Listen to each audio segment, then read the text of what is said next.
So you know when they talk about the real-time strategy genre games being dead and totally taken over by MOBA and such? Well, I'm glad to be able to say, I've got a present for ya! Today I will show you a brand new old school RTS and base building game set in the near future and which plays exactly like all the classics: Command & Conquer, StarCraft and Dune. It's called Crossfire Legion. The gameplay loop is simple and straightforward. Build a base, gather resources, produce units, expand with new bases and outplay your opponents in satisfying unit combat with excellent visuals and sound design. Let's begin. You have infantry, tanks, planes, defense turrets and lots of upgrades for both buildings and units. Best of all, it comes out this year and you will be able to playtest it by the end of this month and join the open beta after that.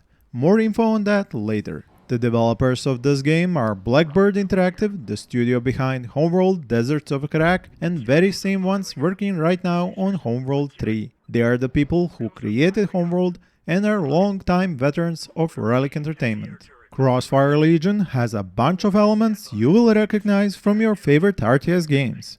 There is resource collection, just like in StarCraft, where you have workers moving two types of resources from mines into your HQ.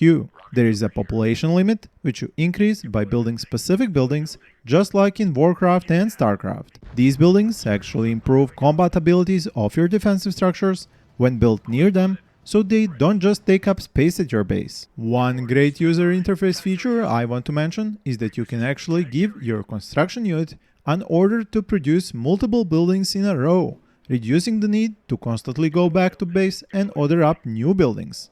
Every faction in Crossfire Legion has its own commanders, just like in CNC Generals, where each one has special abilities which help out your units and damage enemies, like an artillery barrage, healing, repair, or teleportation. More on this later in the video. There are actual points of interest on the map, very reminiscent of Warcraft's and CNC General's neutral buildings. There is one that heals, repairs your troops, just like a fountain of health or a hospital would, and there are more like it with different functions. What I like about the gameplay so far is that units have a bit of a higher health than we might be used to, so the first small-scale battles between a few units take a while to play out. Meaning you won't lose an important starting skirmish in the blink of an eye while you are setting up that all-important next resource collection outpost.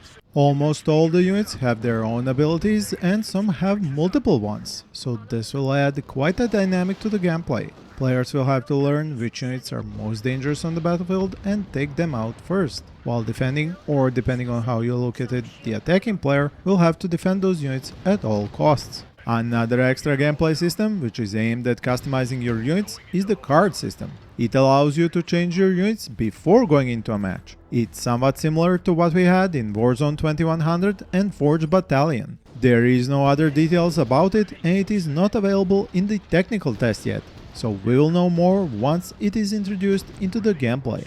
This kind of an approach to old school RTS and base building gameplay, but with several more modern elements, is what appeals to me the most. It is a similar approach to what the developers at Midwood are doing with Global Conflagration, a game I showcased recently which had its own playtest. It is a mix of Generals, Dawn of War and World in Conflict with the same build, expansion and combat gameplay, and it is another example that there is still hope for the RTS genre. The resources are gained from capture points around the map, while you have actual call-in support powers. If you haven't seen it before, I have a full video on it, link up here and in the description. Now for some background on the lore in Crossfire Legion and more info about its commanders. As I mentioned before, this game is set in the near future, so its units are heavily armed infantry, tanks, armored vehicles, planes and helicopters with some semi-futuristic weapon systems like mech cannons and particle shields, but nothing highly sci-fi.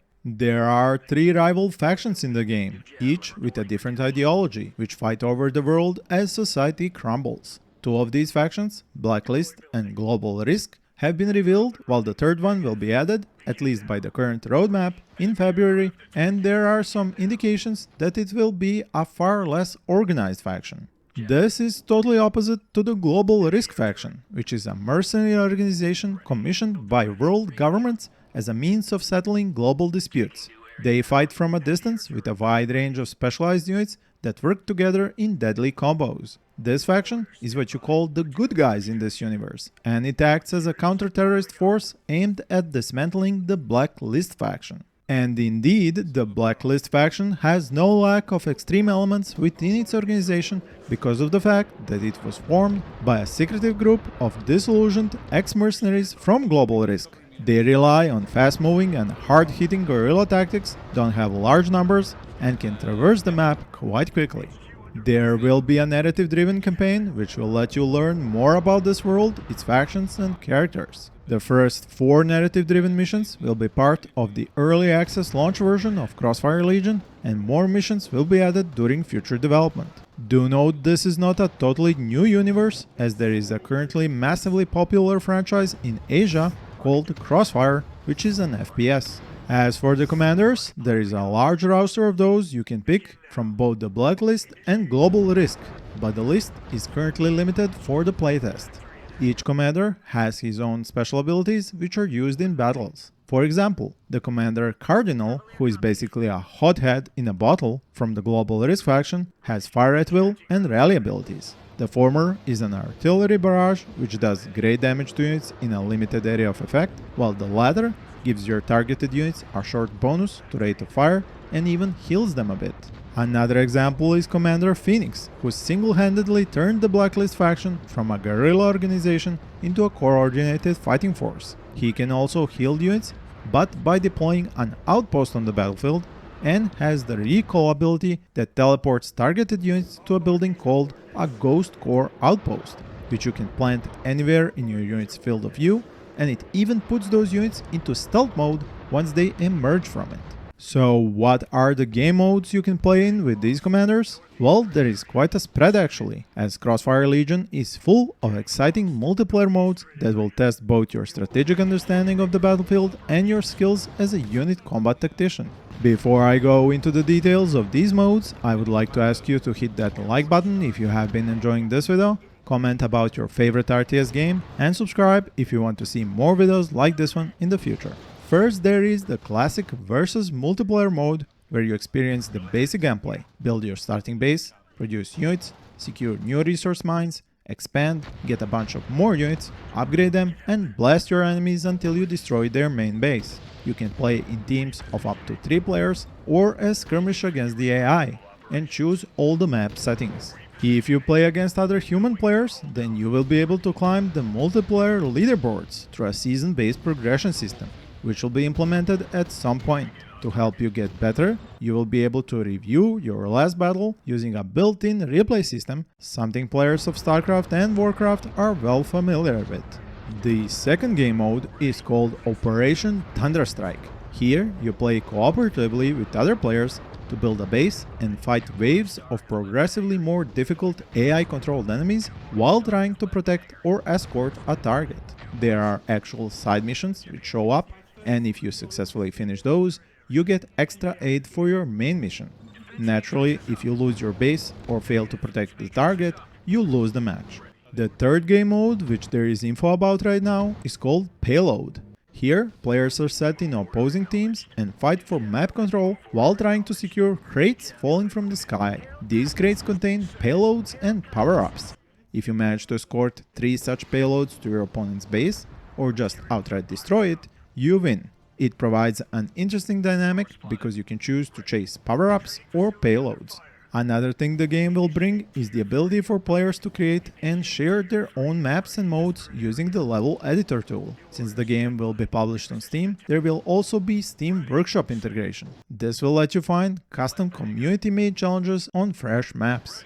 And on the subject of maps, from what could be seen so far, they are just about the right size to guarantee medium-length matches. There are choke points, high peaks, open valleys, leaving lots of room for different tactical approaches to battles. The roadmap I mentioned before is quite compact and leads to the early access version being released on Steam during spring. You should know you can already go to the Crossfire Legion Steam store page and request access to the technical test, which lets you play with the 2 revealed factions on 2 maps in individual 1v1 battles and 3v3 battles. It is in February that we should see the reveal of the third faction, which will be playable in the first look demo from then on, and new maps will be introduced. The ranked game mode is planned for the month after that, so in March. And just a month later, in April, we should see the open beta go live with the mentioned card customization of units and something the developers are calling mentorship program.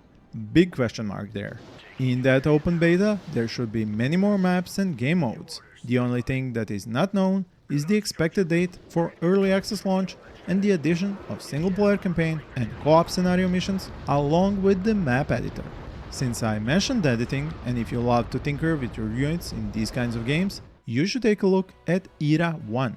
This is a space-based RTS, just like Homeworld, made by Homeworld modders in fact, and it lets you build your own custom space warship and even whole space stations out of different modules. It is designed in the Unreal Engine, looks gorgeous, and plays much like Homeworld but with lots of added complexity. I showed its whole Kickstarter pitch in one of my previous videos, link up here and in the description below. To conclude, this is a full-on return to classical RTS and base building gameplay with modern and semi-futuristic units and weapons, lots of cool elements from previous classics of the genre, and a very simple game loop. There will be some customization of your army composition and lots of diversity with the commanders and their abilities. The three factions are not symmetrical, but also not totally asymmetrical. It will require some high micro in the more competitive game modes, but for all of you who prefer slower paced gameplay, you will have other modes to choose from besides the regular skirmish with the AI. Community map and scenario editing should provide longevity, as will the ranked and seasonal play. Ultimately, we will even have a single player campaign to play through, and we have dedicated and experienced developers who are veterans of this genre working on it. The roadmap is really tight, and it will be amazing if they keep on going at such speed, with every month from now to April bringing more of the game to us.